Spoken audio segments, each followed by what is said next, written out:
Mi marido me dijo que me llevaría a vivir a Estados Unidos. Pero lo que él no sabía era que, en el momento en que pusiera un pie en el aeropuerto de California, las personas que lo estarían esperando no sería yo, sino los agentes de policía. Esa escena, su rostro pálido de terror, es algo que probablemente nunca olvidaré en mi vida. Pero para llegar a ese breve momento de triunfo, tuve que renunciar a todo mi matrimonio. Un matrimonio que una vez creí que era el paraíso, y a la confianza absoluta que había depositado en el hombre al que llamaba esposo. Mi nombre es Carmen. Tengo 29 años. La edad que la gente suele decir que es la más radiante para una mujer. Y yo, en un tiempo, realmente creí que estaba viviendo esos días dorados. Tenía un trabajo estable en una empresa de medios de comunicación, y aunque no era rica, ganaba lo suficiente para ser independiente y ayudar a mis padres en mi pueblo natal. Pero de lo que más orgullosa me sentía, lo que siempre presumía ante mis amigas, era de tener un marido casi perfecto. Mi esposo, Javier, era 4 años mayor que yo. Era el tipo de hombre que cualquier mujer envidiaría. Alto, con un rostro masculino, y una habilidad para hablar que era a la vez elocuente y increíblemente dulce. Era director de ventas en una empresa de importación y exportación y, aunque siempre estaba ocupado con contratos y viajes de negocios, nunca se olvidaba de prestarme atención. Cada mañana, se levantaba antes que yo para prepararme un café con leche caliente. Cada noche, sin importar lo tarde que volviera, entraba silenciosamente en la habitación y me daba un beso en la frente antes de ir a ducharse. Nunca olvidaba nuestro aniversario, mi cumpleaños, ni siquiera las celebraciones más pequeñas. Sus regalos no solo eran caros, sino también increíblemente considerados.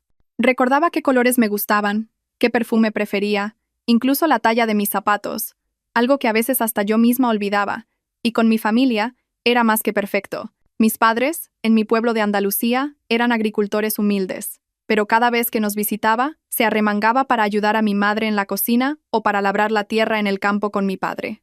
Les compraba todo tipo de suplementos nutricionales y ropa de abrigo. Todo el pueblo decía que yo era una mujer afortunada por haber encontrado un yerno tan capaz y filial. Yo misma lo creía. Creía que era la mujer más afortunada del mundo. Nuestra vida transcurría plácidamente en un lujoso apartamento en Madrid que él había comprado poco después de casarnos. Mi esposa merece vivir en el mejor lugar, dijo. Yo, conmovida hasta las lágrimas en sus brazos, agradecía en silencio al cielo por haberme enviado un hombre tan maravilloso. Le entregué todo mi amor y mi confianza, sin dudarlo ni un instante. Le confié todos mis ingresos, y él usaba una parte para gestionar nuestros grandes asuntos. Dijo que su dinero estaba invertido y que era mejor guardar el de su esposa por separado. No le di más vueltas. Entre marido y mujer, su dinero y mi dinero son nuestro dinero. Así de ingenua era, creyendo cada palabra que salía de su boca. La tragedia de mi vida comenzó de la manera más dulce posible, una tarde de hace unos 3 meses. Esa noche, Javier llegó a casa más temprano de lo habitual, y en sus manos no había un pequeño ramo, sino un enorme ramo de rosas rojas ecuatorianas.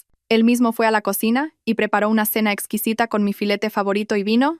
La casa brillaba a la luz de las velas, con una suave música de fondo. Me miró con esos ojos tiernos y brillantes de los que me enamoré desde el primer día. Tomó mi mano y, con una voz baja y conmovedora, dijo: «Carmen, tengo un regalo especial para ti». Mi corazón se aceleró. Esperaba una pulsera o unos pendientes, como de costumbre, pero no. Sacó del bolsillo de su chaqueta 2 billetes de avión y un fajo de documentos. Los puso sobre la mesa y los deslizó hacia mí. Nos vamos a Estados Unidos. Nos mudamos a California. Mis oídos zumbaban. Miré los 2 billetes y los papeles que decían solicitud de residencia permanente. No podía creer lo que veían mis ojos. ¿Mudarme a América? Era un sueño tan lejano que nunca me había atrevido a tener. ¿Lo dices en serio?», tartamudeé, con la voz temblorosa por la emoción. Javier sonrió, una sonrisa tan cálida como el sol de invierno. «Por supuesto. Llevo un año preparándolo todo en secreto. Un buen amigo mío de allí me ha conseguido una garantía de empleo. Casi todos los trámites están listos. Solo necesitas rellenar algunos datos personales más y pasar una entrevista. Quería darte la mayor sorpresa de todas». Me atrajo hacia él y me abrazó con fuerza. «No quiero que sigas trabajando tan duro aquí. El clima allí es fantástico y la vida es más relajada. Quiero que vivas como una reina, sin preocupaciones. Yo me encargaré de todo». Las lágrimas brotaron de mis ojos, pero eran lágrimas de pura felicidad. Enterré mi rostro en su hombro y sollocé como una niña. Mi hombre, mi marido, había estado sacrificándose y preparándolo todo en silencio solo para darme una vida mejor. ¿Qué más podía pedir? Esa noche, viví en una euforia total, como si caminara sobre las nubes. Llamé a mis padres para darles la noticia. Ellos también lloraron de alegría, dándome todo tipo de consejos y diciéndome que su hija estaba a punto de experimentar un nuevo mundo. Me imaginaba una casita con una valla blanca en California, tardes paseando con él por la playa, un nuevo paisaje de vida lleno de felicidad. Estaba tan inmersa en ese sueño de color de rosa que no tenía ni idea de que era la puerta que me conduciría directamente al infierno. En los días siguientes, Javier parecía extremadamente ocupado. Dijo que tenía que finalizar los trámites y traspasar sus responsabilidades en la empresa. A menudo hacía llamadas en inglés, y yo suponía que estaba hablando con nuestro abogado de inmigración en Estados Unidos. Confiaba plenamente en él, e incluso sentía lástima de que tuviera que encargarse de tantas cosas solo. Yo solo me ocupaba de su comida y su descanso. Una mañana, mientras preparaba el desayuno, Javier se acercó por detrás, me abrazó y dijo: «Cariño, ¿puedes darme todos tus documentos de identidad? El pasaporte, el DNI, el libro de familia, tus títulos universitarios, todo lo que esté a tu nombre. El abogado de allí necesita cotejar los originales para finalizar el papeleo. Yo los guardaré a buen recaudo. Sería un lío si los perdieras». Su propuesta sonaba completamente razonable. Él siempre había sido así de cuidadoso y considerado. Sin la menor duda, fui a nuestra habitación, abrí la caja fuerte y saqué todos los documentos más importantes de mi vida para dárselos. Él los tomó, los guardó cuidadosamente en un maletín de cuero con contraseña y sonrió. «Buena chica, yo me encargo de todo». Ahora, al recordarlo, me doy cuenta de lo estúpida que fui. En el momento en que le entregué esos papeles, le estaba entregando mi propia libertad. Pero en ese momento, sus acciones solo me parecieron una muestra de cuidado y responsabilidad marital. Una pequeña onda, una vaga inquietud, cruzó mi mente. Pero la aparté rápidamente. Me dije a mí misma que estaba siendo paranoica. ¿Cómo podría un hombre que me amaba tanto, que se preocupaba tanto por mí, tener otras intenciones? Me mentí a mí misma, me adormecí en la falsa felicidad que él había construido meticulosamente. No sabía que ese maletín con contraseña no era un lugar seguro para mis documentos, sino el primer ataúd preparado para enterrar toda mi vida en una tierra extraña. Si sientes que hay un secreto oculto en esta historia y quieres descubrir conmigo la terrible verdad que se esconde detrás, no dudes en suscribirte al canal y activar las notificaciones. Cada muestra de apoyo de los espectadores es el motor que nos impulsa a seguir compartiendo historias auténticas y significativas. Ahora, volvamos a mis últimos días en España. Días que fueron dulces, pero que marcaron el comienzo de la tragedia. Desde aquella noche fatídica, mi vida transcurrió en una especie de limbo entre la realidad y el sueño. De día, seguía siendo la esposa cariñosa, preparando la ropa de Javier y cocinando sus platos favoritos. Todavía reíamos, hablábamos y nos tratábamos con ternura antes de dormir. Pero en el fondo de mi corazón ya había aparecido una grieta. Una grieta invisible pero que se hacía más grande cada día. El sueño americano, que una vez abracé con toda la alegría, ahora estaba cubierto por una fría capa de niebla. Intenté convencerme de que las palabras de mi madre y mi propia ansiedad eran solo fruto de mi hipersensibilidad. ¿Cómo podría un hombre que había pasado un año preparando en silencio nuestro futuro tener segundas intenciones? Me prometí a mí misma que debía confiar en él, que debía desechar esos pensamientos inútiles. Pero, queridos espectadores, ¿saben que a veces la intuición de una mujer es aterradoramente precisa? Todo empezó a aclararse una noche de fin de semana. Ese día, Javier dijo que tenía que reunirse con un cliente muy importante de Singapur. Una reunión que, según él, podría definir su posición una vez que nos mudáramos a Estados Unidos. Se vistió con un traje impecable y se puso el caro perfume que yo le había regalado. Me abrazó y prometió volver temprano. Me quedé en casa ordenando, pero mi mente no estaba en paz. No sabía por qué, pero la ansiedad de ese día era más intensa que nunca. Caminaba de un lado a otro por el salón, viendo cómo las manecillas del reloj avanzaban pesadamente. Pasaron las 11 de la noche y él no volvía. Lo llamé y después de varios tonos, contestó. Su voz sonaba un poco cansada, pero seguía siendo cariñosa. «Lo siento, cariño. El cliente es muy exigente. Quiere discutir más detalles del contrato. Probablemente volveré muy tarde. Vete a dormir, no me esperes». A través del teléfono oí música alta y risas de gente. Le pregunté de improviso, «¿Dónde estás que hay tanto ruido?» Javier guardó silencio un momento y luego se rió. «Ah, son solo los directores cantando en el karaoke de la sala de al lado, cariño». «Buenas noches». Colgué, y mi mente estaba aún más confundida.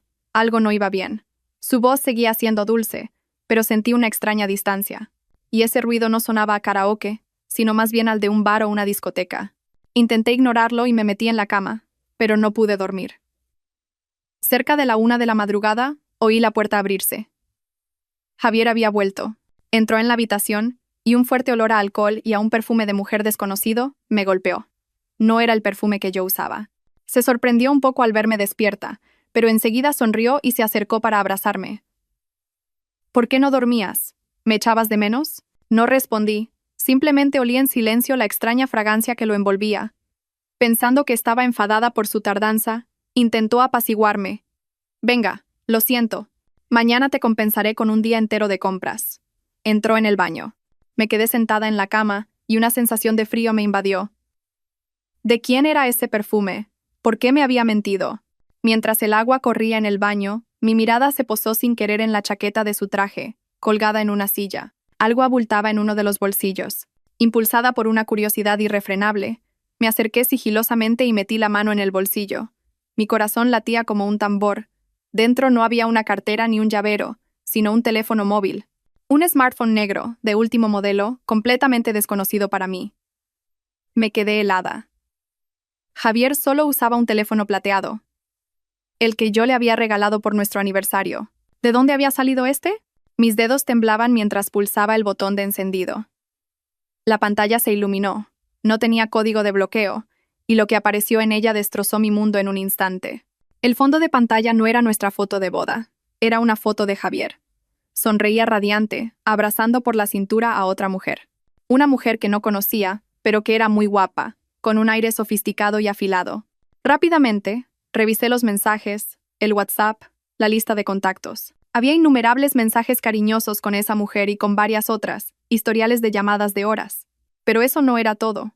No sé por qué, quizás fue la intuición de una esposa traicionada, pero logré abrir una nota que no tenía contraseña, y allí encontré una lista. Una lista de nombres de mujeres y al lado, cifras y abreviaturas. Beatriz, 300.000 euros. Fin. Laura, empresa cosméticos. Fin. Y entonces, mi corazón se detuvo. Vi mi propio nombre. Carmen. Inmuebles. Banco. Vuelo día 15. Debajo de mi nombre había una serie de números. Reconocí al instante que era mi número de pasaporte. Vuelo día 15, banco. ¿Qué significaban esas palabras y esos números? ¿Por qué mi nombre estaba junto a cifras tan espantosas y palabras tan ominosas? El sonido del agua en el baño cesó de repente. Sobresaltada, apagué rápidamente la pantalla y volví a meter el teléfono en el bolsillo de la chaqueta. Corrí a la cama y me tapé con la manta, temblando de pies a cabeza. Oí a Javier salir, vestirse, y luego sentí cómo se acostaba a mi lado, rodeándome la cintura con su brazo y susurrando. Buenas noches, mi amor. No podía moverme ni respirar hondo. Tenía miedo de que oyera los latidos desenfrenados de mi corazón, de que viera el terror en mis ojos. Mi amor. Qué hipócritas y repugnantes sonaban ahora esas dos palabras. Esa noche no dormí ni un segundo. Permanecí inmóvil, fingiendo dormir, pero mi mente era un torbellino de preguntas. ¿Quién era él? Este hombre que yacía a mi lado, este hombre al que todavía amaba profundamente. ¿Quién era en realidad? ¿Qué era esa lista? ¿El vuelo del día 15 era mi fatídico vuelo a Estados Unidos? ¿Y por qué la palabra banco estaba junto a mi nombre? Un pensamiento terrible, uno que no me atrevía ni a considerar, comenzó a germinar en mi mente. Era tan aterrador que quería gritar, levantarme y enfrentarlo. Pero no lo hice. Una parte de mí todavía se aferraba a la esperanza de que esto fuera un malentendido, una especie de broma cruel. Pero otra parte, mi razón más fría, me decía que esto no era una broma, sino una conspiración perfecta, una trampa en la que había caído. Y en la lista de contactos de ese teléfono secreto, había un nombre guardado de una manera tan extraña que me heló la sangre. No era el nombre de una persona, sino la frase almacén refrigerado. El nombre almacén refrigerado me atormentó durante toda la noche. Evocaba una sensación siniestra, una asociación con algo que no pertenecía al mundo normal. ¿Por qué Javier guardaría un número de teléfono con ese nombre? ¿Qué tenía que ver conmigo? ¿Con el viaje a Estados Unidos y con la palabra banco junto a mi nombre en la lista? Innumerables preguntas taladraban mi mente, destrozando toda la paz y la confianza que una vez tuve. A la mañana siguiente, me desperté con un terrible dolor de cabeza y el corazón apesadumbrado. Intenté actuar con normalidad, seguí preparando el desayuno de Javier, sonriéndole y despidiéndome antes de que se fuera a trabajar. Pero sabía que mi sonrisa era forzada, que en mis ojos ya no había una confianza incondicional. Javier no pareció notar mi cambio. O quizás estaba demasiado ocupado con sus propios cálculos. Seguía siendo cariñoso. Seguía diciendo palabras dulces. Pero ahora cada una de sus palabras era como una aguja que me pinchaba el corazón. Después de que Javier se fue, me quedé sola en el espacioso apartamento. El silencio era espeluznante. No tenía ganas de trabajar. Encendí el portátil y miré nuestras fotos de boda. Mi sonrisa feliz en las fotos parecía tan ingenua y patética. Había confiado en este hombre, le había dado todo, y a cambio recibía esta terrible traición. Decidí que no podía sentarme a esperar mi destino. Tenía que descubrir la verdad. No podía dejar que me llevaran engañada a un lugar extraño, sin saber lo que me esperaba. Tenía que empezar por ese teléfono secreto. Tenía que encontrar la manera de volver a verlo. ¿Pero cómo? Javier siempre lo llevaba encima, excepto cuando se duchaba. Pero después de esa noche sería aún más cauteloso. Necesitaba un plan. Pensé en contratar a un detective privado, pero no tenía mucho dinero en efectivo. La mayor parte de mis ahorros se los había dado a Javier para que gestionara un gran plan de inversión. Ahora que lo pensaba, ese dinero probablemente se estaba utilizando para sus malvados planes. Me sentí impotente. Era como un pájaro en una jaula, sabiendo que el peligro se acercaba pero sin poder escapar. Justo entonces, una idea cruzó mi mente. Mi madre. Tenía que llamar a mi madre. Mi madre era una mujer sabia y con experiencia. Quizás ella podría darme un consejo. Pero dudé. ¿Cómo se preocuparía si le contaba esto? Era mayor y no quería atormentarla con mis problemas. Además, si todo esto era un simple malentendido, la decepcionaría. Seguí dudando, luchando internamente. Al final decidí investigar por mi cuenta primero. Cuando tuviera pruebas concretas, se lo contaría. Empecé a prestar atención a cada uno de los movimientos de Javier. Observé dónde cargaba el teléfono secreto. Fingí limpiar su estudio para registrar los cajones, pero no encontré nada. Lo escondía muy bien. Unos días después, un suceso inesperado me dio una oportunidad. Ese día, Javier me dijo que necesitaba una suma considerable de dinero, unos 35,000 euros. Explicó que el abogado de inmigración en Estados Unidos exigía un depósito para demostrar nuestra solvencia financiera y para acelerar los trámites. Dijo con una expresión muy seria: es como un soborno para que procesen nuestros papeles con prioridad. Ya sabes, en todas partes hay reglas no escritas. Una vez que superemos este obstáculo, todo irá sobre ruedas. 35,000 euros. Era casi todo lo que quedaba en mi cuenta de ahorros, pero su explicación parecía razonable. Y yo, en mi papel de esposa devota del sueño americano, no tenía motivos para negarme. Fingí dudar un poco, diciendo que era mucho dinero. Javier me tranquilizó al instante. Lo sé, pero es una inversión para nuestro futuro, cariño. Cuando lleguemos allí, trabajaré duro y te lo devolveré multiplicado. No te preocupes. Asentí y acordamos ir juntos al banco al día siguiente para retirar el dinero. Esa noche, quizás por la perspectiva de conseguir una gran suma de dinero pronto, Javier estaba de muy buen humor. Bebió bastante vino en la cena. Habló de nuestros planes en California, de la casa en la que viviríamos, de los hijos que tendríamos. Pintó un cuadro de futuro tan dulce que una semana antes me habría hecho llorar de felicidad, pero ahora solo sentía una náusea que me subía por la garganta. Esa noche, borracho, Javier cayó en un sueño profundo. Por fin mi oportunidad. Me levanté sigilosamente, con el corazón desbocado. Caminé con cuidado hacia su lado de la cama. Miré su rostro dormido. Seguía siendo guapo y encantador, pero ¿quién era la persona real que se escondía detrás de esa cara? Metí la mano silenciosamente en el bolsillo de los pantalones que había dejado en una silla. No estaba. Busqué en la chaqueta. Tampoco. Empecé a sentir pánico. ¿Se lo habría llevado al baño? Justo cuando estaba a punto de rendirme, mis ojos se posaron en sus zapatos de cuero, en un rincón de la habitación. Una intuición me lo susurró. Me arrodillé y metí la mano en uno de los zapatos. Y mis dedos tocaron un objeto frío y duro. Era él, el teléfono secreto. Lo había escondido en el zapato, donde nadie esperaría. Lo saqué rápidamente, corrí al baño y cerré la puerta con pestillo. Encendí la pantalla. Esta vez, no fui a los mensajes ni a los contactos. Fui directamente al historial de llamadas y lo encontré. Había numerosas llamadas entrantes y salientes al número guardado como almacén refrigerado. En particular, había una llamada de más de 15 minutos la misma noche que Javier supuestamente se había reunido con el cliente de Singapur. Con manos temblorosas, pulsé el botón de reproducción de la llamada. Debía de ser una función de grabación automática que Javier había olvidado desactivar. La voz de Javier sonó, pero no era la voz cariñosa que siempre oía. Era fría, cortante y algo cruel. ¿Hola? ¿Está lista la mercancía? Al otro lado de la línea, un hombre con voz ronca y áspera respondió.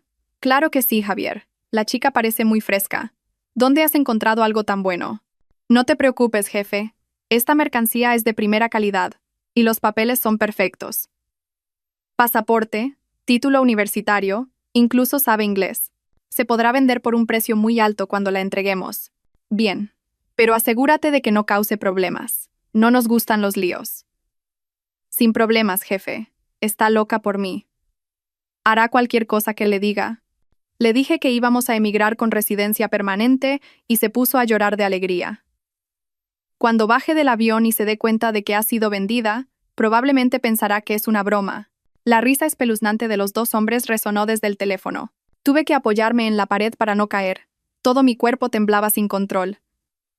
Mercancía, primera calidad, vender por un precio muy alto, vendida. Esas palabras eran como un martillo golpeando mi cabeza. Dios mío. El sueño americano, la residencia permanente, una vida de reina, todo era una farsa. Una trampa elaborada para venderme, a su propia esposa, a una red de trata de personas. Caí al suelo frío del baño y el teléfono se me resbaló de las manos. No lloré ni grité, solo sentí un vacío aterrador. Todo había terminado. El amor, el matrimonio, la confianza, todo estaba muerto. Y en ese momento horrible, oí que la voz de Javier continuaba en la grabación. Fue una frase que apagó la última chispa de esperanza que quedaba en mí. Cuando termine este trabajo, pagaré todas las deudas que tengo con vosotros y será mi último encargo. Ya es hora de dejarlo y vivir tranquilo con mi novia. Mi historia acaba de revelar un rincón oscuro y terrible, pero la verdad que se esconde detrás es mucho más compleja y dolorosa. Si sientes indignación, si quieres unirte a mí para desenmascarar a los villanos y buscar justicia, por favor dale me gusta a este video. Cada me gusta vuestro es un estímulo, una fuerza que me dará el valor para seguir contando la historia de mi vida. No sé cuánto tiempo estuve sentada en el suelo del baño. El tiempo parecía haberse detenido, y a mi alrededor solo había oscuridad y el eco de las crueles palabras de la grabación. Está loca por mí. Cuando baje del avión y se dé cuenta de que ha sido vendida, probablemente pensará que es una broma. Una vez pensé que no había dolor más grande que la traición, pero me equivoqué. El mayor dolor es darte cuenta de que toda tu vida, todo tu amor, no ha sido más que una broma, una transacción comercial para la persona en la que más confiabas. Ya no era una esposa traicionada. Era mercancía. Mercancía a punto de ser entregada. La idea me hizo temblar. Me miré en el espejo y vi a una mujer con el rostro pálido y los ojos sin vida. ¿Era yo? ¿La Carmen que siempre había sido segura de sí misma y amante de la vida? Mi marido no solo intentaba vender mi dinero, sino también mi cuerpo y mi vida. Tenía que escapar. El pensamiento ardió con fuerza dentro de mí. No podía morir. No podía permitir que mi vida terminara de forma tan miserable en manos de traficantes en un país extraño. Tenía que vivir. Tenía que desenmascarar a ese demonio con piel humana. Respiré hondo, tratando de recuperar la calma. Me levanté y me lavé la cara con agua fría. Volví a mirarme en el espejo. Esta vez el pánico en mis ojos había desaparecido, reemplazado solo por odio y una determinación de acero. Con cuidado, transferí el archivo de audio del teléfono secreto a mi propio teléfono, escondiéndolo en una carpeta protegida con varias contraseñas. Luego borré los rastros y volví a colocar el teléfono en su lugar original, dentro del zapato de Javier. Regresé a la cama y me acosté a su lado. El olor a alcohol de su cuerpo, que antes solo me molestaba, ahora me resultaba repugnante. Cerré los ojos, pero no para dormir. Estaba pensando, planeando. A la mañana siguiente, me levanté como siempre, preparé el desayuno como siempre y le sonreí a Javier como si nada hubiera pasado. Ahora mi actuación era mejor que la suya. Porque yo no solo estaba actuando, estaba luchando por mi vida. «Cariño, ¿vamos hoy al banco?», preguntó Javier con entusiasmo. «Sí, estoy lista», respondí con voz dulce. Fuimos juntos al banco. Durante todo el camino, no dejó de hablar del futuro, de las cosas buenas que nos esperaban en Estados Unidos. Cada una de sus palabras era como un cuchillo en mi corazón. Pero yo seguía sonriendo. Seguía asintiendo. En el banco realicé los trámites para retirar los 35.000 euros. Cuando tuve el fajo de billetes en mis manos, sentí una ironía extrema. Le estaba dando mi dinero al hombre que planeaba venderme. Pero no tenía otra opción. Necesitaba ganar tiempo. Necesitaba que él siguiera creyendo que yo era su cordero ingenuo. Le entregué el dinero a Javier. Lo tomó y sus ojos brillaron de alegría. Gracias, mi amor, no te decepcionaré. Los días siguientes, viví en un estado de tensión extrema. De día, era la esposa feliz que esperaba ansiosamente el día de partir hacia América. De noche, era una persona insomne que buscaba una salida. Empecé a buscar información en secreto en Internet, sobre las redes de trata de personas, sobre sus métodos, sobre cómo pedir ayuda en el extranjero. Cuanto más leía, más miedo sentía. Sus víctimas solían ser mujeres ingenuas, engañadas con promesas de matrimonio o trabajos bien remunerados. Eran llevadas a países extraños. Les quitaban sus documentos y las obligaban a hacer trabajos inhumanos. Sus vidas eran un infierno. Sabía que ese era el futuro que Javier había planeado para mí. Tenía que actuar antes de que fuera demasiado tarde. Pero, ¿en quién podía confiar? No me atrevía a decírselo a mi madre. No soportaría el shock. ¿Mis amigos? ¿Quién podría ayudarme con algo así? Me sentía completamente sola. Decidí que tenía que encontrar una manera por mí misma. Necesitaba un plan perfecto, sin un solo error. Pensé en denunciarlo a la policía, pero temía que el archivo de audio no fuera prueba suficiente. Si la policía intervenía pero no lo atrapaban infraganti, Javier se volvería aún más cauteloso y mis posibilidades de escapar se reducirían. Además, podría intentar hacerme daño antes de ser atrapado. No podía arriesgarme. Necesitaba otro plan. Un plan que me permitiera alejarme de él de forma segura antes de la fecha del vuelo. ¿Pero cómo? Javier apenas se separaba de mí. Dijo que quería pasar todo el tiempo que le quedaba en España conmigo, pero yo sabía que me estaba vigilando. Tenía miedo de que le pasara algo a su mercancía. Revisaba mi teléfono, controlaba mis llamadas. Me sentía prisionera en mi propia casa. El tiempo pasaba y la fecha del vuelo, el día 15, se acercaba. La desesperación empezó a apoderarse de mí. Estuve a punto de rendirme y aceptar mi destino. Pero entonces, un suceso casual me dio un rayo de esperanza.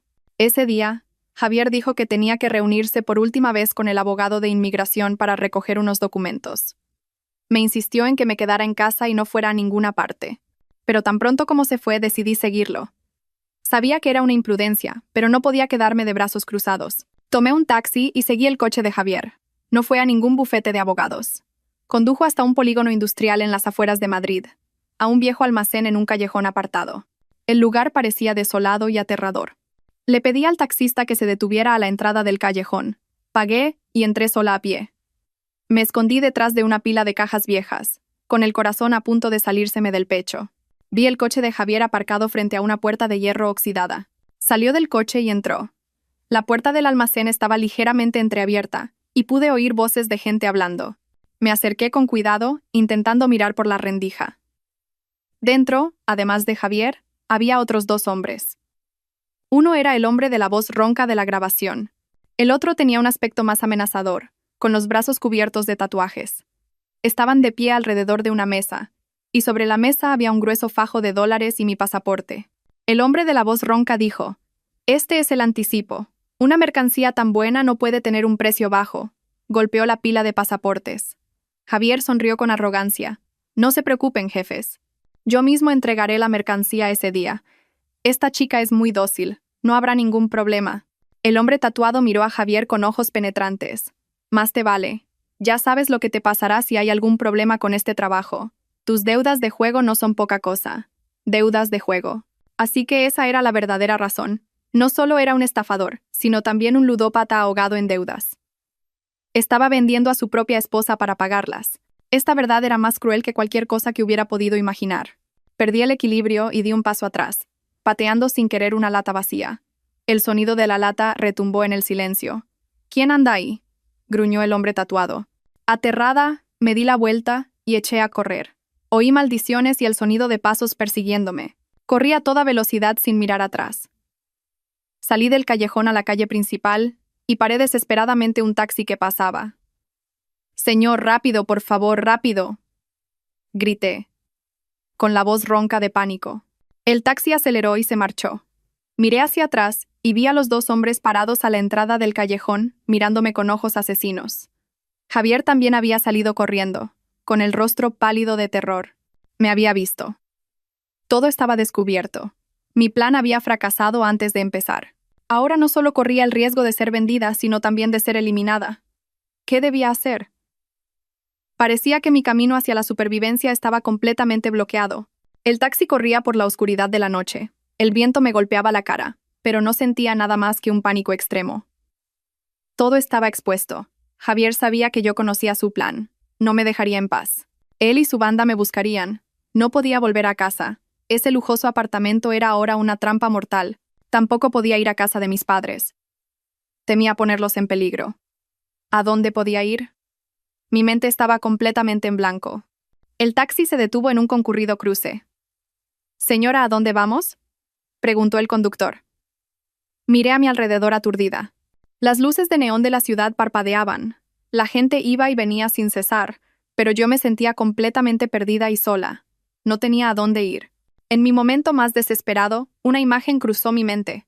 Un pequeño y tranquilo monasterio escondido en las afueras de Madrid. Era un lugar al que mi madre y yo íbamos a veces a buscar paz. El prior, a quien todos llamaban Padre Mateo, era un anciano de rostro bondadoso y ojos siempre llenos de comprensión. No sé por qué, pero en ese momento solo podía pensar en él. «Señor, ¿podría llevarme cerca del monasterio de El Paular?», dije con voz aún temblorosa. El monasterio apareció ante mí, sereno y solemne en medio de la ruidosa ciudad. Entré, y el suave olor a incienso calmó un poco mi espíritu. El padre Mateo estaba rezando en la capilla. Al verme no pareció sorprendido y me hizo un gesto para que me sentara en silencio. Me arrodillé ante el altar, junté las manos, pero no pude rezar. Las lágrimas simplemente brotaron. Lágrimas de miedo, ira y desesperación que había reprimido durante días. El prior esperó a que dejara de llorar, luego se acercó lentamente y me puso una mano en el hombro. «Hija, cuéntame qué te ocurre. Aquí nadie te juzgará». Su voz cálida y compasiva fue como un bálsamo para mi alma rota. Levanté la cabeza, lo miré y se lo conté todo. El sueño americano, el teléfono secreto, la horrible grabación y lo que acababa de presenciar en el almacén. Hablé entre sollozos y con la voz entrecortada. El prior escuchó en silencio, y en sus ojos no había sorpresa, sino una profunda compasión. Cuando terminé, suspiró largamente. Era el suspiro de alguien que ha visto demasiadas tragedias en la vida, lleno de una profunda comprensión. Dios mío, la maldad del corazón humano es verdaderamente insondable. Hija mía, has sufrido mucho. Tomó mi mano, y su mano delgada era extrañamente cálida. No estás sola. ¿Lo entiendes? No eres la primera. Levanté la cabeza sin entender. El prior miró hacia el patio del monasterio, apenas visible a la luz, y dijo con voz lejana: «Hace unos años, la hija de un buen amigo mío pasó por una situación similar a la tuya. También era guapa, inteligente y creía en el amor perfecto, y también fue engañada y vendida a un país extranjero. Pero tuvo más suerte que muchas otras. Logró escapar. Se volvió hacia mí, con la mirada firme. Y la persona que la ayudó a planear su huida fui yo». Me quedé helada. El padre Mateo, un monje, ¿cómo podía hacer algo así? Como si leyera mis pensamientos. Sonrió. «Antes de ser monje, también viví en el mundo y probé todo tipo de amarguras. Entiendo tu dolor y tu impotencia. Sé quiénes son y lo crueles que pueden ser». Me apretó la mano con más fuerza. «Carmen, ahora no es momento de llorar ni de tener miedo. Tienes que ser fuerte. ¿Quieres vengarte de quienes intentaron hacerte daño? ¿O quieres aceptar tu destino?» «Quiero vivir». Mi voz se volvió más firme.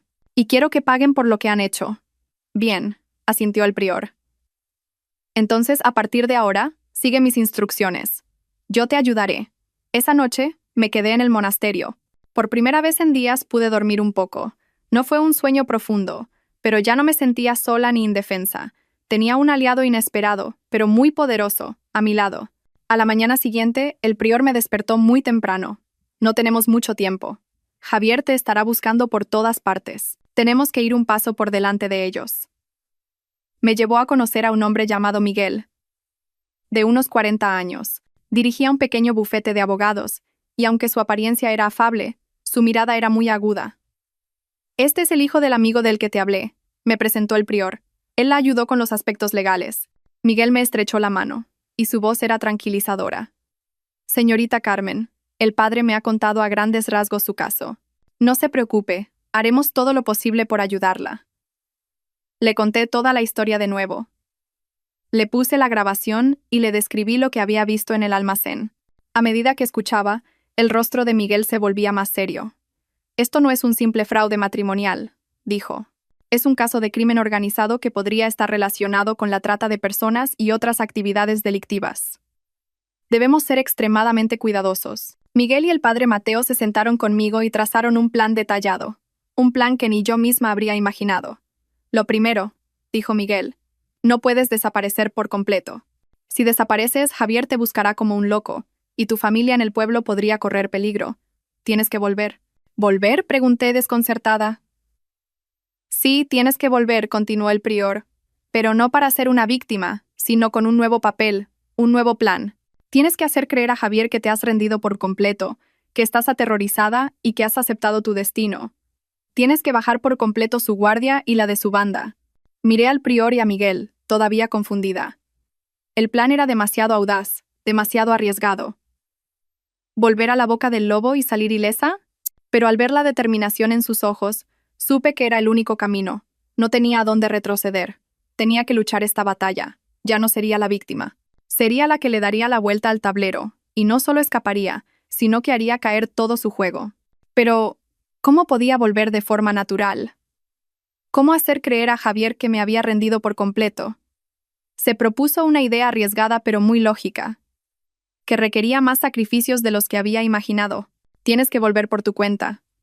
Pero en el estado más lamentable posible, dijo el padre Mateo.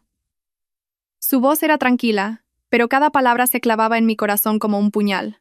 Tienes que hacerle creer que huiste, aterrorizada, pero que al final, sin tener a dónde ir, volviste por miedo a suplicarle perdón. Me quedé sentada, atónita. La idea era brillante y cruel a la vez. Tenía que convertirme en una persona patética, una presa agotada y sin fuerzas para resistir. Solo así podría bajar por completo la guardia de un zorro como Javier. Miguel continuó.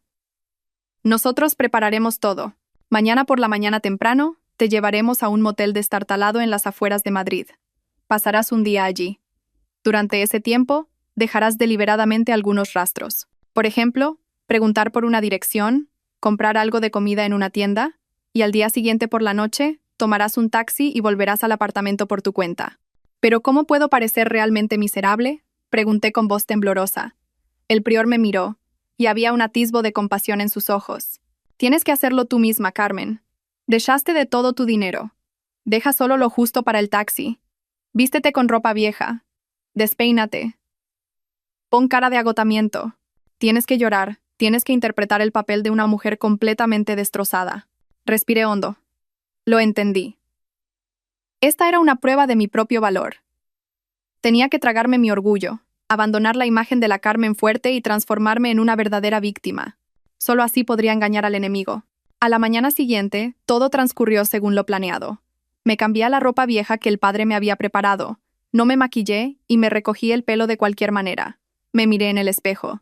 Era una extraña con los ojos hinchados y el rostro demacrado. Miguel me llevó a un motel en un barrio pobre de las afueras de Madrid.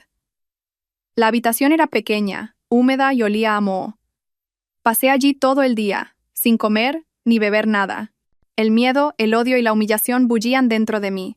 Lloré, no por actuar, sino de verdad. Lloré por mi destino, por la vida que estaba a punto de enfrentar. Esa noche, salí del motel con paso tembloroso y tomé el último autobús de vuelta al centro. Bajé del autobús y caminé la larga distancia hasta nuestro apartamento. Mis piernas estaban agotadas y mi estómago vacío. Me paré frente a la puerta familiar, con el corazón lleno de emociones encontradas. Levanté la mano y llamé al timbre. La puerta se abrió casi al instante. Javier estaba allí, paralizado, con los ojos enrojecidos por la falta de sueño y el rostro demacrado. Al verme, su expresión pasó de la sorpresa al desdén y, finalmente, al triunfo. «Carmen, ¿dónde has estado?», preguntó con voz ronca. No respondí, simplemente me derrumbé a sus pies y empecé a llorar desconsoladamente. Lo siento, cariño. Me equivoqué. No me dejes. Tenía tanto miedo.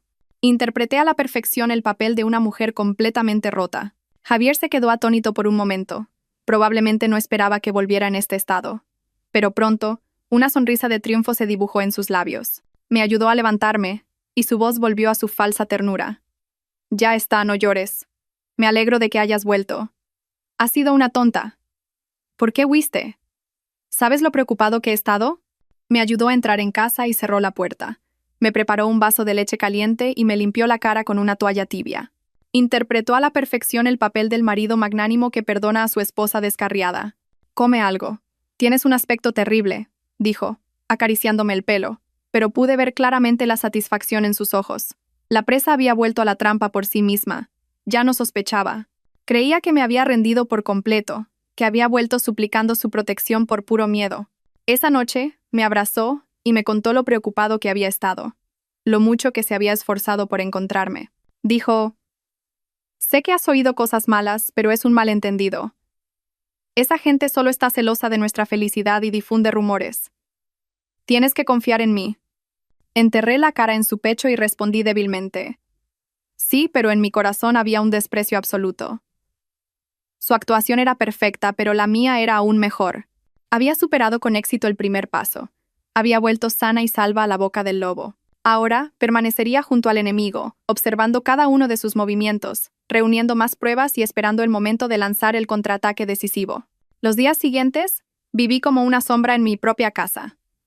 Volví al papel de esposa sumisa, incluso más sumisa que antes. No preguntaba nada sobre el trabajo de Javier, no cuestionaba sus salidas tempranas y sus llegadas tardías.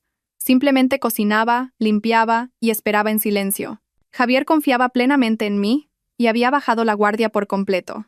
Volvió a sus llamadas secretas y a sus reuniones clandestinas. Pero no sabía que cada uno de sus movimientos estaba bajo mi vigilancia. Había colocado en secreto un micrograbador que me había dado Miguel en el maletín de Javier. Cada noche, cuando él caía en un sueño profundo, lo sacaba y copiaba todas las conversaciones del día. Escuché sus planes, los detalles sobre la red de trata de personas, sobre otros negocios sucios. Cada vez tenía más pruebas. La fecha del vuelo, el día 15, estaba muy cerca. Mi corazón estaba lleno de ansiedad y miedo. Sabía que la batalla final estaba a punto de comenzar. Solo tenía una oportunidad. Si fallaba, no habría vuelta atrás. Pero creía que podía hacerlo, porque ahora no luchaba sola. Detrás de mí había un plan, el apoyo de gente buena y, sobre todo, un deseo ardiente de vivir y de ver a los malvados pagar por sus crímenes. No solo iba a escapar, iba a desenmascararlos a todos. Esta es una historia no solo de lágrimas e ira, sino un viaje para recuperar la vida y la justicia.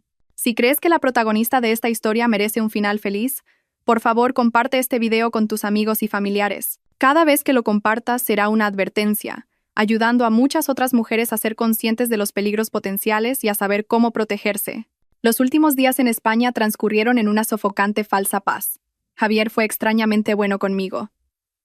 Me compró vestidos nuevos y joyas caras. Dijo que era una compensación por el miedo que me había hecho pasar. «Cuando lleguemos a Estados Unidos serás la mujer más feliz del mundo», solía decir, acariciándome el pelo. Yo solo sonreía vacíamente. ¿Felicidad? Mi felicidad era conseguir cada día una nueva grabación, una prueba más decisiva que pudiera desenmascararlo. Vivía como una actriz con dos caras. De día, era la Carmen feliz y agradecida a su marido, a punto de experimentar un nuevo mundo. De noche, era la espía que copiaba cuidadosamente todos los archivos de audio y los enviaba a un correo electrónico secreto que solo Miguel y yo conocíamos. Esa vida de contrastes a veces sentía que me volvería loca. Algunas noches, acostada junto a Javier, escuchando su respiración regular, el odio y la repugnancia hervían dentro de mí.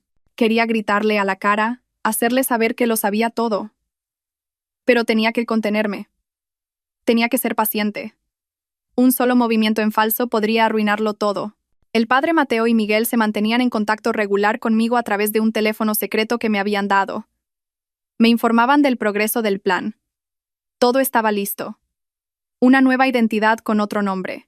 Un billete de avión a un lugar seguro. Una red de personas listas para ayudarme después de mi huida. «Solo tienes que mantener la calma y seguir el plan», me recordaba el padre. «El momento decisivo será en el aeropuerto. Solo tendrás unos minutos, quizás segundos. Tienes que ser muy decidida». Lo ensayé en mi cabeza cientos de veces. Nuestro plan de escape no era una simple huida. Era una obra de teatro elaborada, una operación de distracción que se desarrollaría justo delante de las narices del enemigo. A medida que se acercaba el día de la partida, Javier se volvió más posesivo. Apenas me dejaba salir de casa sola. Dijo que temía que volviera a tener ideas raras y escapara, pero yo sabía que estaba vigilando su mercancía. Tenía miedo de que me escapara de sus manos en el último momento. La presión me aplastaba. Adelgacé notablemente. Las noches de insomnio me dejaron profundas ojeras, pero tenía que fingir estar alegre y emocionada. Hablaba de nuestros planes en Estados Unidos, de la casa en la que viviríamos, de los lugares a los que viajaríamos. Cada mentira que decía profundizaba la confianza de Javier. Una semana antes del vuelo, un incidente inesperado casi lo arruina todo. Ese día, estaba en el baño comunicándome en secreto con Miguel cuando Javier volvió a casa antes de tiempo. Al oír la puerta abrirse, me sobresalté, colgué rápidamente y escondí el teléfono secreto en el cesto de la ropa sucia. Javier entró en la habitación y me miró con recelo. ¿Con quién hablabas? Con mi madre, tartamudeé, con el corazón en un puño. Me pareció oír una voz de hombre. Se acercó y me miró fijamente. Lo habrás oído mal. Solo la llamaba para darle algunas últimas instrucciones antes de irnos. Intenté mantener la calma, pero sabía que estaba muy nerviosa. Javier no dijo nada más, me miró durante un largo rato y luego se dio la vuelta. Pero yo sabía que había empezado a sospechar. Esa noche, mientras dormía, sentí que alguien rebuscaba en la habitación. Abrí los ojos ligeramente, y era Javier. Estaba revisando mi bolso, mi cartera e incluso mi teléfono. Afortunadamente, el teléfono secreto seguía a salvo en el cesto de la ropa sucia. Pero ese incidente me hizo darme cuenta de que ya no podía estar tranquila. Él era como un cazador, muy sensible a cualquier señal extraña. Tenía que ser aún más cuidadosa. 2 días antes del vuelo, Javier organizó una pequeña fiesta de despedida en casa. Invitó a algunos de sus amigos más cercanos. Sabía que en realidad era una fiesta para celebrar su inminente y exitoso negocio. Tuve que beber mucho, tuve que sonreír radiante y dar las gracias repetidamente. Cada copa de vino que bebía era amarga, pero tenía que beberla. Tenía que interpretar mi papel a la perfección. Durante la fiesta, uno de los amigos de Javier, probablemente borracho, me dio una palmada en el hombro y dijo: «¡Qué suerte tienes, Carmen! Ahora vas a América a experimentar un nuevo mundo. Sabes que Javier te quiere mucho. Ha sacrificado mucho por ti». Solo sonreí, pero mi corazón estaba lleno de ironía. ¿Sacrificio? ¿Qué había sacrificado él? ¿O se refería a que había sacrificado su conciencia? Finalmente, llegó el día fatídico. La mañana del día 15 me desperté muy temprano, con el corazón encogido. Hoy era mi último día en España, y también el día en que se decidiría mi destino. Javier también se levantó temprano y me ayudó a revisar mi equipaje por última vez. Comprobó con especial cuidado mi pasaporte y mis documentos. «Tienes que guardar esto con mucho cuidado. Si lo pierdes, no podremos irnos», dijo. Asentí, pensando para mis adentros que era él quien debía preocuparse por esos documentos. Nos dirigimos al aeropuerto. Durante todo el camino, Javier no soltó mi mano, la apretaba con fuerza. Me decía palabras de amor, me daba todo tipo de consejos. «Cuando lleguemos allí, tienes que hacerme caso. Todo será nuevo para ti, y sin mí a tu lado, no podrás arreglártelas». Yo solo miraba en silencio por la ventana. Madrid seguía bulliciosa y ajetreada, pero a mis ojos, todo parecía moverse a cámara lenta. Podría ser la última vez que viera estas calles. En el aeropuerto, todo transcurrió según el plan trazado por Miguel y el padre Mateo. Hicimos el check-in, facturamos el equipaje. Javier estuvo pegado a mí en todo momento, sin darme ningún espacio personal. Al pasar por el control de seguridad, dejé caer mi bolso a propósito, y varios cosméticos rodaron por el suelo. En el momento en que Javier y yo nos agachamos a recogerlos, una mujer con un abrigo idéntico al mío, con mascarilla y gafas de sol, pasó rápidamente a nuestro lado. Era una de las personas del padre. Entramos en la sala de embarque. El vuelo a California salía por la puerta 12. Miré el reloj y mi corazón latía cada vez más rápido. Solo quedaban 30 minutos. Según el plan, tenía que alejarme de Javier y dirigirme a la puerta 8, donde salía un vuelo nacional a Sevilla. Un billete de avión a mi nuevo nombre. ¿Pero cómo? Javier estaba a mi lado como mi sombra. Ni siquiera me dejaba ir sola al baño. ¿A dónde vas? Voy contigo. El aeropuerto está lleno de gente. Me preocupa que te pierdas, decía, con una sonrisa todavía cariñosa, pero con una mirada controladora. Empecé a sentir pánico. El plan corría el riesgo de fracasar. El tiempo pasaba, y solo quedaban 15 minutos para embarcar. ¿Qué debía hacer? Parecía que mi camino hacia la supervivencia se había vuelto a bloquear, justo a las puertas de la libertad. El tiempo en la sala de embarque pareció una eternidad.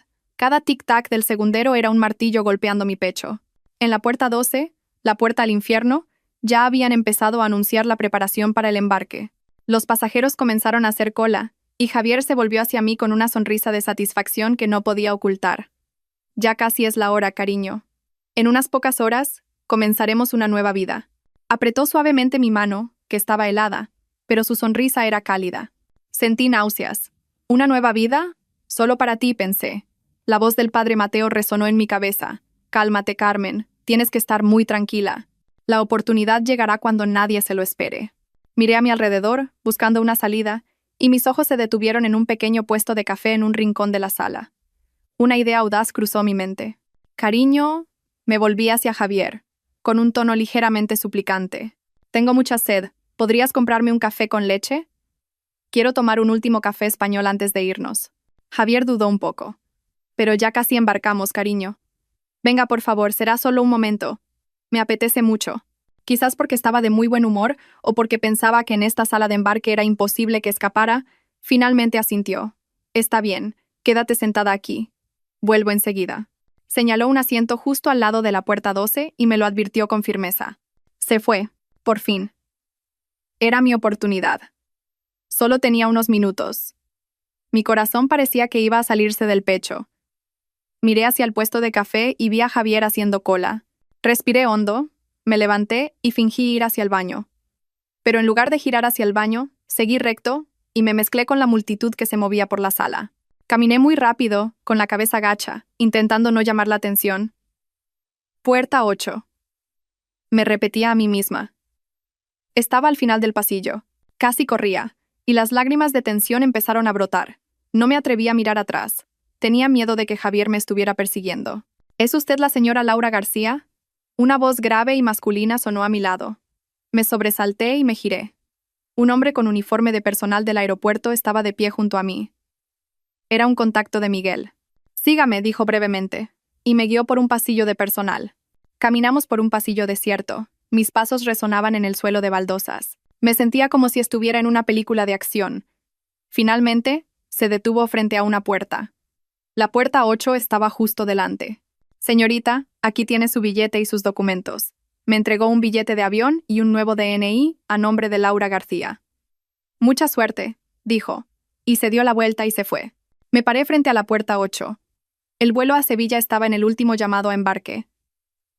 Miré hacia la puerta 12. A lo lejos pude ver la figura de Javier, con un café en la mano, buscándome aturdido. Un sentimiento de triunfo y amargura se mezcló dentro de mí. Adiós, Javier. Adiós, matrimonio falso. Adiós, infierno al que intentaste llevarme. Me di la vuelta, entregué mi billete y mis documentos al personal de la aerolínea y subí al avión. Cuando encontré mi asiento junto a la ventana, por fin pude respirar aliviada. Lo había conseguido. Había escapado. El avión rodó lentamente por la pista y luego despegó. Miré Madrid desde arriba. La ciudad en la que había vivido, amado y sufrido se hacía cada vez más pequeña. Las lágrimas volvieron a brotar de mis ojos, pero esta vez eran lágrimas de libertad. No sabía qué me depararía el futuro. No sabía a qué dificultades me enfrentaría, pero sabía que me había salvado a mí misma. Había recuperado mi derecho a vivir. Nunca más dejaría que nadie pisoteara mi vida. El vuelo a Sevilla duró poco más de 1 hora, pero para mí fue el vuelo más largo y a la vez más corto de mi vida. Largo, porque cada momento era una espera hacia un nuevo comienzo. Corto, porque por fin estaba viviendo para mí misma. Cuando el avión aterrizó, bajé en el aeropuerto de Sevilla y respiré hondo el aire fresco del mar. Una mujer de la edad del padre Mateo me estaba esperando. Sonreía amablemente. Hola, soy Isabel, amiga del padre. Isabel me llevó a una pequeña casa en un callejón tranquilo. La casa no era grande, pero estaba muy limpia y acogedora. Esta será tu casa por un tiempo, dijo. Descansa aquí. Nosotros nos encargaremos de todo lo demás. Esa noche, llamé a mi madre. Al oír mi voz, no pudo contener los sollozos. Hija, estás a salvo. Gracias a Dios. Yo también lloré.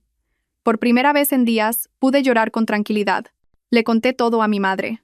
Ella solo dijo, has hecho muy bien. Ahora descansa. Mamá se encargará de todo en casa. Colgué, sintiéndome mucho más ligera. Ya no estaba sola. Tenía a mi madre, al padre Mateo, a Miguel, a Isabel y a toda una red de gente buena dispuesta a ayudarme. Mientras tanto, al otro lado del mundo, podía imaginar a Javier aterrizando en el aeropuerto de California. Me buscaría en vano. Me llamaría, pero no podría contactarme. y luego recibiría las llamadas de la gente con la que había hecho el trato. Se enfrentaría a su ira, a su enorme deuda de juego, y a la realidad de que lo había perdido todo. Su obra había terminado, pero la mía acababa de empezar. No solo iba a huir, iba a volver, no como una víctima, sino como alguien que exige justicia. Iba a desenmascararlos a todos, no solo por mí, sino también por las otras mujeres que habían sido sus víctimas. El camino por delante aún era largo y difícil, pero estaba preparada. Los primeros días en Sevilla, viví en un estado de alivio y ansiedad. Alivio por estar lejos de la mirada vigilante de Javier, pero ansiedad por saber que esto era solo el comienzo.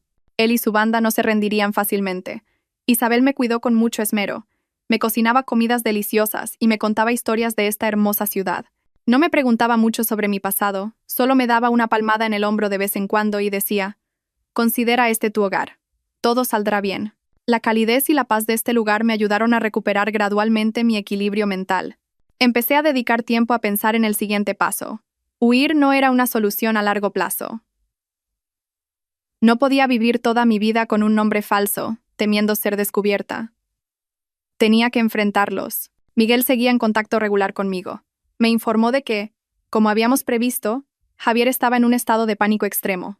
No podía contactarme, y los traficantes lo llamaban constantemente, amenazándolo con que entregara la mercancía o les devolviera el anticipo con una compensación enorme.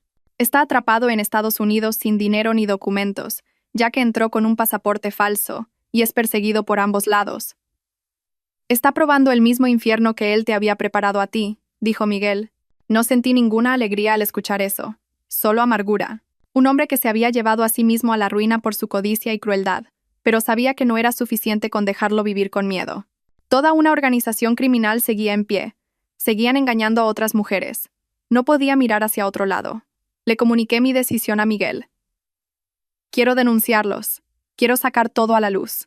Miguel guardó silencio un momento, y luego dijo: «Sabía que tomarías esa decisión. Pero tienes que saber que este es un camino muy peligroso.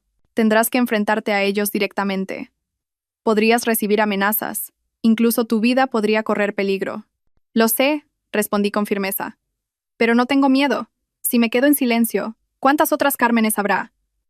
No podría vivir en paz sabiendo que tuve la oportunidad de detener el mal y no lo hice». Miguel suspiró. «Entendido. Si estás decidida, estaremos a tu lado. Empezaremos a reunir más pruebas y a contactar con las agencias pertinentes. Pero antes de eso, hay una cosa que tienes que hacer». «¿Qué es?» «Tienes que hablar con tu madre. Este asunto ya no es solo tuyo. Involucrará a toda tu familia. Necesitas su apoyo y preparación». Las palabras de Miguel me hicieron darme cuenta. Tenía razón. No podía actuar sola. Tenía que contarle toda la verdad a mi madre. Ya se había preocupado bastante por mí, pero sabía que me entendería y me apoyaría. Esa noche hice una videollamada con mi madre. Al ver su rostro en la pantalla, no pude contener las lágrimas. Le conté de nuevo todo el plan, desde mi regreso para reunir pruebas hasta la escena de la huida en el aeropuerto. Mi madre escuchó en silencio. Su rostro se volvía cada vez más serio. Cuando le dije mi decisión de denunciar a la red de trata, no mostró ningún temor. Me miró, y en sus ojos había compasión y orgullo. «Hija mía, has crecido mucho. Has hecho algo muy valiente. Mamá te apoya. No te preocupes por nada. Mamá se encargará de todo en casa. Tú solo cuida de tu seguridad». El apoyo de mi madre fue mi mayor consuelo. Sabía que por muy difícil que fuera el camino, no estaba sola. Con la ayuda de Miguel, empezamos a trazar un plan detallado. El primer paso era organizar todas las pruebas. Tenía los archivos de audio, los mensajes, las fotos. Miguel usaría sus contactos para investigar más a fondo sobre esta organización, sobre sus cabecillas y sobre otras víctimas. Mientras tanto, no podía quedarme de brazos cruzados. Quería hacer algo para prepararme para una nueva vida. Después de que todo terminara, empecé a buscar cursos en línea sobre marketing, gestión empresarial. Quería mejorar mis conocimientos, valerme por mí misma sin depender de nadie. También empecé a escribir, no para contar mi historia, sino para procesar mi dolor y convertirlo en lecciones. Descubrí que escribir era una forma de sanar. Pasó un mes y Miguel me trajo noticias importantes. Habíamos encontrado un vínculo con otra víctima que había logrado escapar. Actualmente vivía en una ciudad del sur y estaba dispuesta a testificar. Esta noticia me emocionó mucho. Con un testigo más, nuestro caso sería aún más sólido. Pero al mismo tiempo, otra noticia me preocupó. Javier había encontrado la manera de contactar a su familia en España. Llorando, les inventó una historia de que yo lo había engañado, que me había llevado todo el dinero y había huido con otro hombre. Su familia, gente codiciosa y ciega, se tragó la historia por completo. Empezaron a difamarme a mí y a mi familia. No hagas caso a esas palabras, me dijo mi madre por teléfono. Quien nada debe, nada teme. La verdad acabará saliendo a la luz. Lo sabía, pero aún así sentí tristeza. Una vez los consideré mi familia y ahora me estaban pisoteando cruelmente. Miguel dijo que era hora de actuar. No podíamos dejar que siguieran difamando y campando a sus anchas. Íbamos a presentar todo el expediente tanto a la policía como a las organizaciones internacionales contra la trata de personas. La batalla legal había comenzado oficialmente. Sabía que este camino sería muy largo, pero estaba preparada. No solo luchaba por mí misma, sino por la justicia, por las mujeres vulnerables que habían sido víctimas del mal. Y creo que la luz finalmente vencerá a la oscuridad. Mi historia ha llegado a un punto de inflexión crucial. Una guerra sin cuartel contra el mal. Si crees en la justicia, si crees en el poder de la verdad, por favor, suscríbete a nuestro canal. Cada suscripción es un voto de apoyo, una fuerza que dará más poder a quienes se atreven a denunciar el crimen y a acompañarnos hasta el final en este arduo viaje de recuperación de la justicia. Justo después de decidir hacer público el caso, el proceso legal avanzó a una velocidad que ni yo misma esperaba. Miguel, con su experiencia y sus contactos, no presentó la denuncia de la manera habitual. Contactó directamente con la Unidad Central de Redes de Inmigración Ilegal y Falsedades Documentales, UCRIF, de la Policía Nacional, una unidad especializada en la lucha contra la trata de personas. Explicó la gravedad y la naturaleza internacional del caso y proporcionó las pruebas iniciales que teníamos. Las grabaciones de las conversaciones de Javier, la información sobre otras víctimas e incluso la conexión con sus actividades de juego. Los investigadores de la UCRIF se tomaron el caso muy en serio. Inmediatamente formaron un equipo de investigación especial. Fui convocada a la sede central en Madrid para prestar declaración oficial. Era la primera vez que pisaba un lugar así. La atmósfera solemne y las expresiones agudas de los investigadores me infundieron un sentimiento de respeto y un poco de nerviosismo. Pero cuando empecé a contar mi historia, vi en sus ojos no curiosidad, sino concentración y determinación. Escucharon cada detalle, tomaron notas cuidadosamente. Me mostraron fotos de redes de trata desmanteladas, de sus sofisticados métodos. Me tranquilizaron. Carmen, es usted muy valiente. Su denuncia no solo la salva a usted, sino a muchas otras personas. Garantizaremos absolutamente su seguridad y la de su familia. Permanecí en Madrid unos días, alojada en un lugar seguro bajo protección policial. Durante ese tiempo, seguí colaborando con los investigadores. Les proporcioné toda la información que sabía. El teléfono secreto, los nombres de la lista e incluso los detalles más pequeños sobre los hábitos y las relaciones de Javier. También conocí a la otra víctima que había logrado escapar, una mujer llamada Rocío. Era unos años mayor que yo, y su rostro todavía mostraba profundas huellas de dolor. Me contó su historia, cómo también fue engañada por amor, llevada a un país asiático y obligada a trabajar en un establecimiento ilegal. Sufrió días de humillación y dolor antes de tener la suerte de escapar con la ayuda de una organización de derechos humanos. Su historia avivó aún más mi ira y reforzó mi determinación de llevarlos ante la justicia. Mientras tanto, en California se estaba desarrollando otra cacería. La UCRIF, a través de canales de cooperación internacional, se coordinó con el FBI y la policía local de California. Empezaron a rastrear a Javier. Ahora vivía escondido, sin dinero y perseguido por los traficantes. Tenía que hacer trabajos manuales para sobrevivir. Ya no era el elegante director de ventas, sino un vagabundo sucio y desesperado. Pero no dejó de contactar con España. No para pedir ayuda, sino para continuar con su farsa. Llamó a sus amigos, llorando y contando que yo le había sido infiel y había huido con toda su fortuna. Intentaba construirse una imagen de víctima compasiva para conseguir ayuda y quizás prepararse un camino de regreso. Pero cada uno de sus movimientos estaba bajo el control de la policía. En España, el equipo de investigación especial hizo un avance crucial.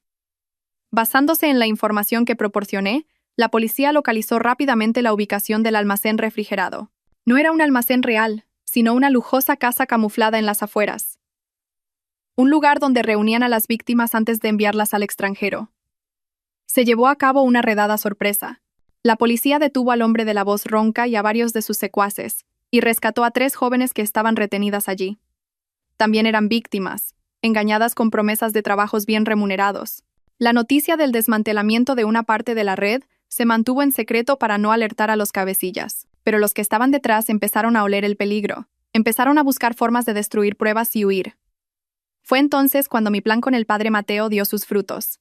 El teléfono secreto de Javier, del que yo había copiado todos los datos, no solo contenía las grabaciones de sus crímenes, sino también los números de teléfono y los detalles de las transacciones con los cabecillas. Era la valiosa prueba que la policía necesitaba. Ahora la lucha no era solo legal, sino también una tensa guerra psicológica. Sabía que los cabecillas de esta organización no eran gente corriente.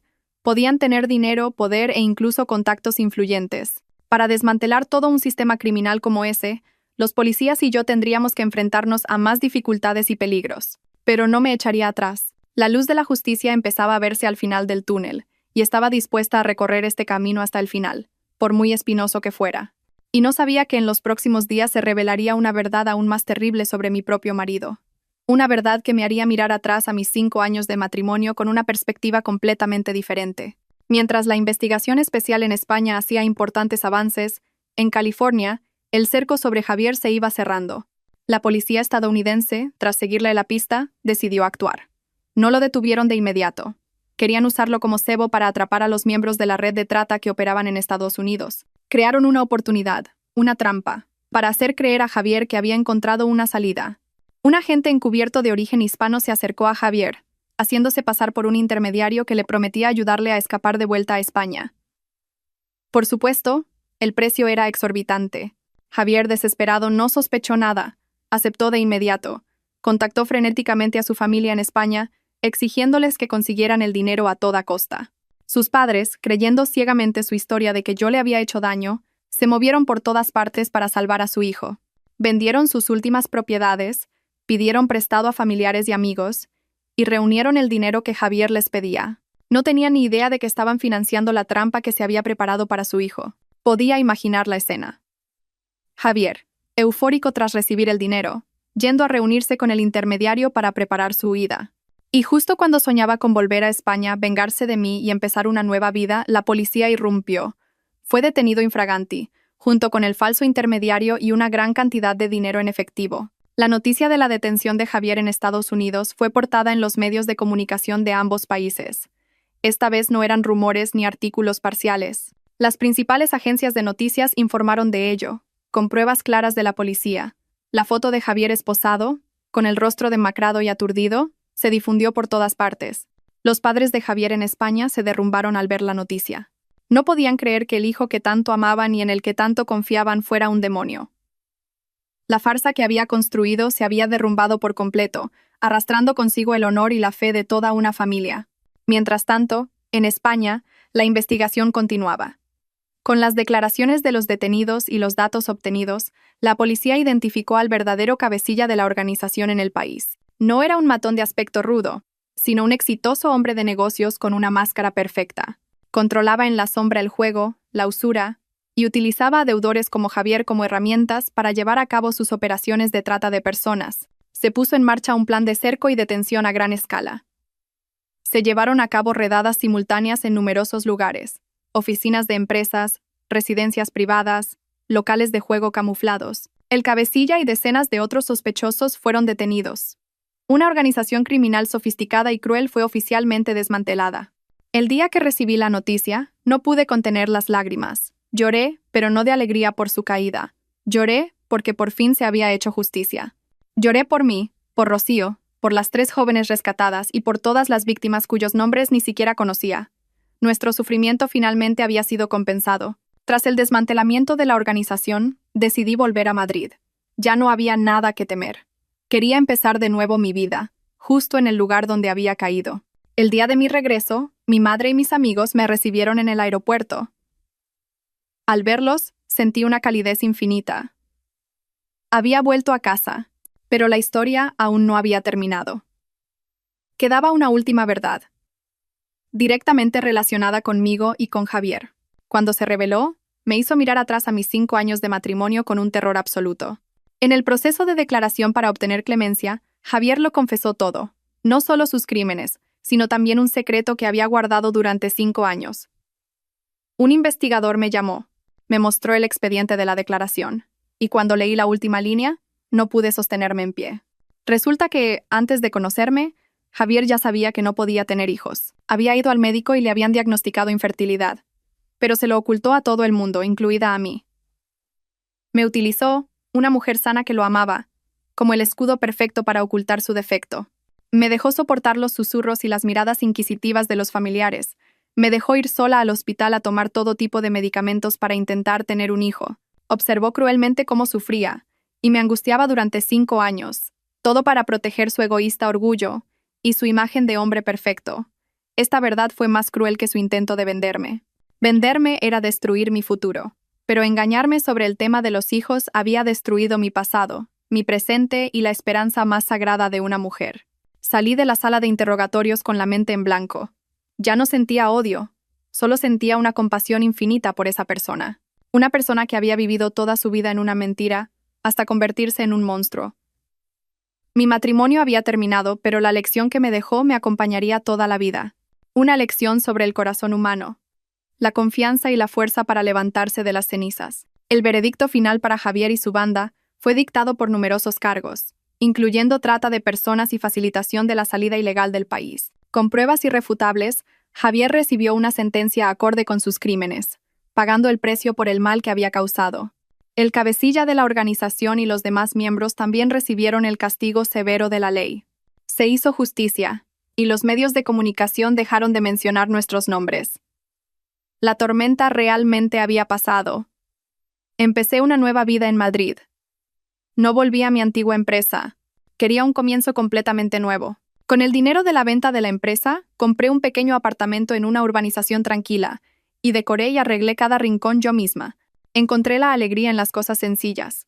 Una taza de té caliente por la mañana, un buen libro, un paseo por el parque por la tarde. Ya no era la empresaria con un valor de miles de millones. No había reuniones tensas ni viajes de negocios constantes. Solo era Carmen, una mujer normal, aprendiendo a amar la vida de nuevo. Pero sabía que no podía vivir una vida tan tranquila para siempre. Mi historia, mi dolor, no podía quedarse solo en un recuerdo. Tenía que convertirse en algo más significativo. Recordé a Rocío, a las 3 jóvenes rescatadas. Recordé a las víctimas sobre las que había leído durante la investigación. Ellas también, como yo, habían sido engañadas, pisoteadas. Pero no todas tenían la suerte de recibir ayuda y tener la oportunidad de empezar de nuevo. Decidí que tenía que hacer algo por ellas. Fui a ver al padre Mateo.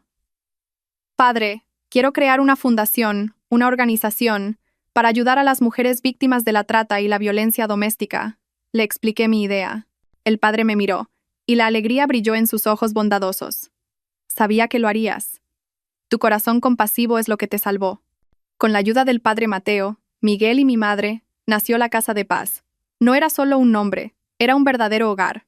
Alquilamos y reformamos una casa grande, creando un espacio seguro y acogedor. Se convertiría en un refugio para las mujeres que no tenían a dónde ir. Recibirían alojamiento, asistencia médica, asesoramiento psicológico y, lo más importante, formación profesional para poder valerse por sí mismas. Dediqué toda mi pasión a este nuevo trabajo. Ya no era la directora general de una empresa con cientos de empleados. Era una hermana, una amiga, que escuchaba sus historias y compartía su dolor. Veía mi propio reflejo en ellas, el miedo, la impotencia y el deseo ardiente de vivir. Pero también vi en ellas una vitalidad intensa, una voluntad indomable. Ellas, como yo, no se habían derrumbado, se habían levantado más fuertes después de la tormenta. La Casa de Paz fue gradualmente conocida y apoyada por más gente. Muchos filántropos y empresas vinieron a contribuir. Mi historia se convirtió en una inspiración, difundiendo un mensaje poderoso. No te quedes en silencio ante el mal. Levántate. Y juntos podemos hacer un cambio. Una tarde, recibí una carta sin remitente. Dentro había una tarjeta escrita a mano. Gracias por demostrar que siempre hay luz, incluso en la oscuridad. Supe que era de Rocío. Había encontrado un nuevo trabajo. Había empezado una nueva vida. Esa carta era más valiosa que cualquier dinero. Era la prueba de que lo que estaba haciendo era correcto. Ya no buscaba mi propia felicidad. Mi felicidad ahora era ver a otras mujeres recuperar sus sonrisas, su fe en la vida. Había convertido mi dolor en amor, la tragedia de mi vida en una historia inspiradora. Esa fue la venganza más dulce. Mi viaje de víctima a portadora de esperanza fue largo y desafiante, pero sabía que este era el camino correcto. Si esta historia ha tocado tu corazón, si crees en el poder de la bondad y la compasión, por favor, deja un comentario para compartir tus sentimientos. Cada uno de vuestros comentarios, cada palabra de aliento, será un ladrillo que contribuirá a construir más casas de paz en este mundo. El tiempo pasó, y la Casa de Paz llevaba casi 2 años en funcionamiento. De unos pocos miembros iniciales, nuestro hogar se había convertido en un refugio para decenas de mujeres y niños. No solo les proporcionamos un lugar seguro, sino que también abrimos clases de formación profesional como costura, repostería y arreglos florales, ayudándoles a tener un oficio sólido para poder reincorporarse con confianza a la sociedad. Al ver que los rostros que una vez estuvieron llenos de dolor ahora sonreían y tenían esperanza, sentí una calidez indescriptible. Encontré el verdadero sentido de la vida no en cifras de miles de millones, sino en las sonrisas y en las vidas transformadas de personas desafortunadas. Mi historia se hizo conocida por mucha gente. A veces me invitaban a charlas o programas de televisión para hablar de mi viaje.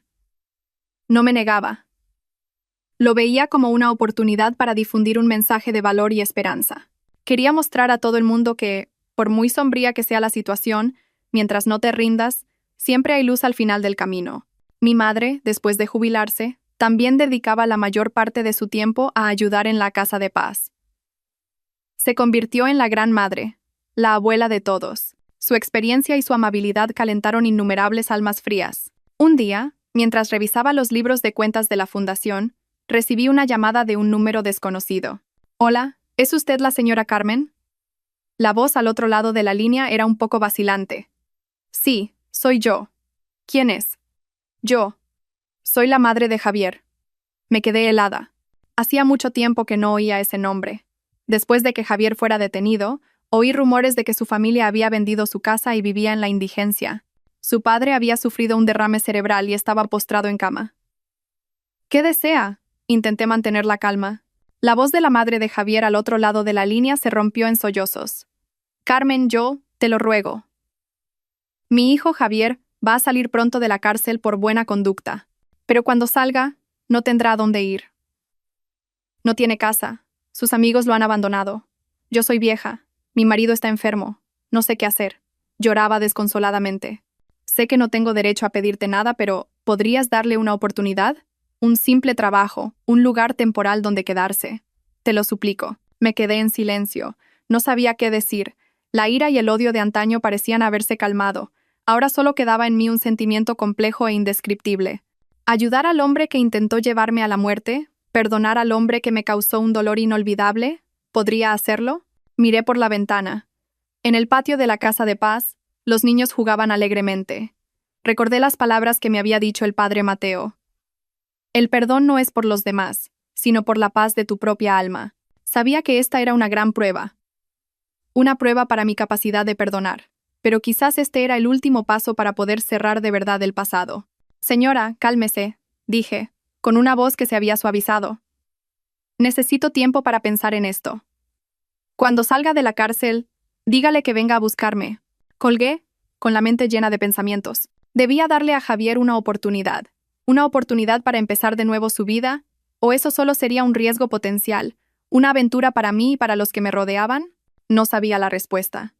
Pero sabía que esta sería una de las decisiones más difíciles de mi vida, y el último capítulo que cerraría toda la tumultuosa historia de mi vida. Una historia que comenzó con el engaño, y que quizás terminaría con el perdón. La súplica de la madre de Javier me atormentó durante los días siguientes. Le di vueltas y vueltas. Una parte de mí seguía enfadada, dolida cada vez que recordaba lo que Javier había hecho. ¿Cómo podría olvidar aquella noche horrible en el almacén, el momento en que me di cuenta de que solo era mercancía? ¿Cómo podría perdonar al hombre que había pisoteado tan cruelmente mi amor y mi confianza? Pero otra parte, la parte que se había nutrido de mi tiempo en la Casa de Paz, de las historias de perdón y de empezar de nuevo que compartía con otras mujeres, me decía que el odio solo engendra más odio y que la persona que más se cansa es la que lo guarda en su corazón. Fui a ver a mi madre para pedirle consejo. Escuchó en silencio lo que le contaba, y luego me devolvió una simple pregunta. Si fuera tu padre, ¿qué habría hecho él?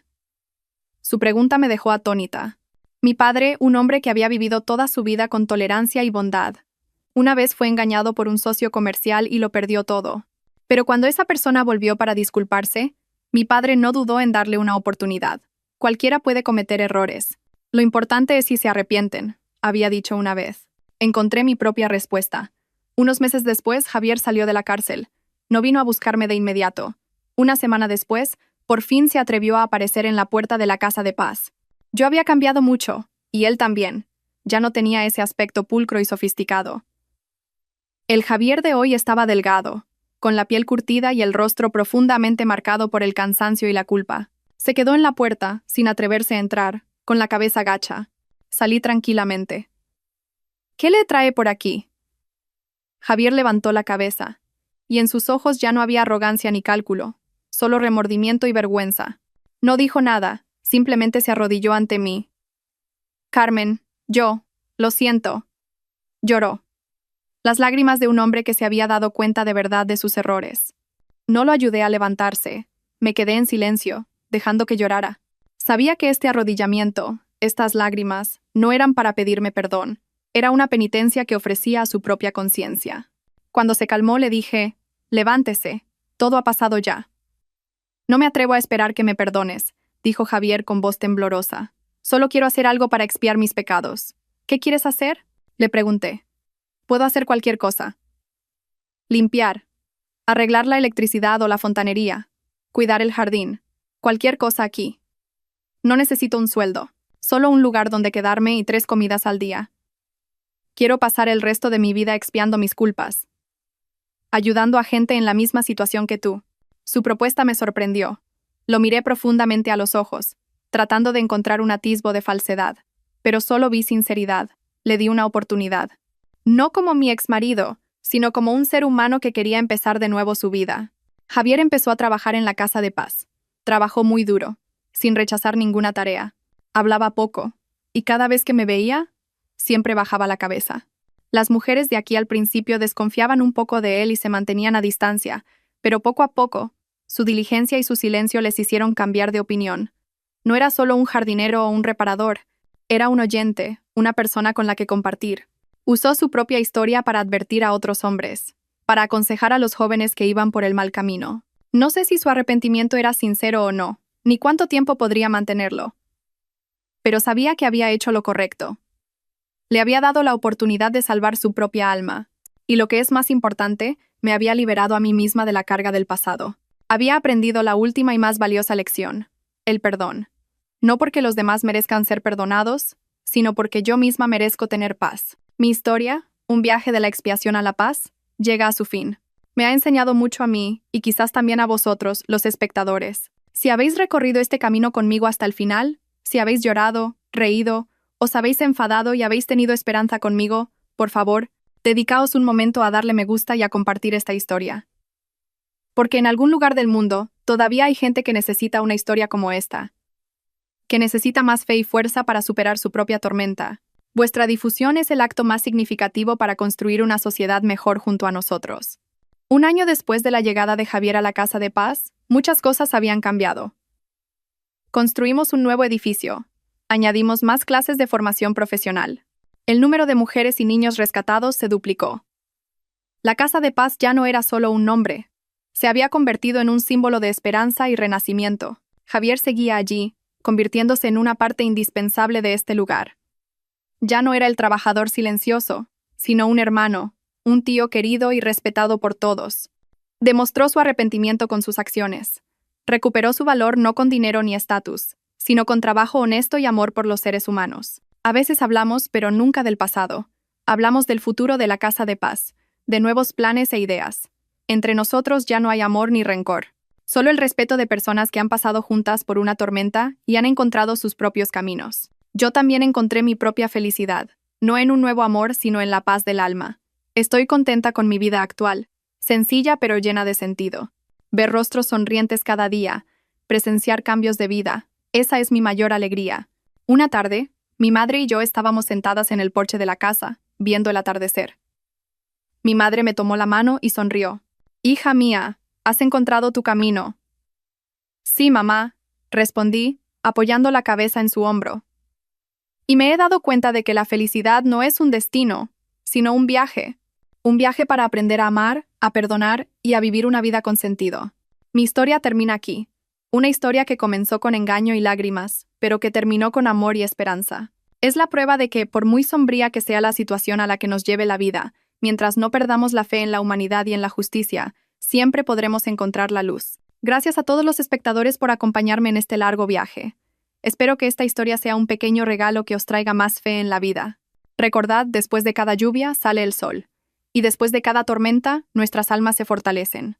Queridos espectadores, así concluye el emotivo viaje junto a Carmen. Hemos recorrido juntos todas las etapas, desde la dulce felicidad, pasando por el pánico extremo y el terror sofocante, hasta finalmente, un poderoso renacimiento. Esta historia no es solo un simple caso de fraude matrimonial, es un espejo que refleja los rincones más profundos del corazón humano, y sobre todo, es un himno a la asombrosa vitalidad de la mujer. Quizás la primera y más amarga lección que nos deja esta historia es sobre la confianza. El amor y el matrimonio deben construirse siempre sobre la base de la confianza. Pero esa confianza no es sinónimo de ingenuidad ciega. Carmen creyó y amó con un corazón puro, y eso casi le cuesta la vida. Esto nos recuerda a todos, especialmente a las mujeres, que siempre debemos mantener un cierto grado de lucidez. Amar no significa entregar todo el control de tu vida a otra persona. Escucha tu intuición. No ignores las señales anómalas, por pequeñas que sean. Protegerte a ti misma no es desconfianza, es valorar tu propio valor y tu esfuerzo. Sin embargo, la lección más profunda que hemos aprendido no es cómo no caer, sino cómo levantarse con dignidad después de haber caído al abismo. El viaje de Carmen es una prueba elocuente de que la fuerza interior del ser humano es infinita. De ser una esposa amante y confiada, se transformó en una valiente guerrera que se enfrentó a toda una organización criminal. El dolor no la doblegó, sino que la forjó en una Carmen más fuerte, más sabia y más decidida.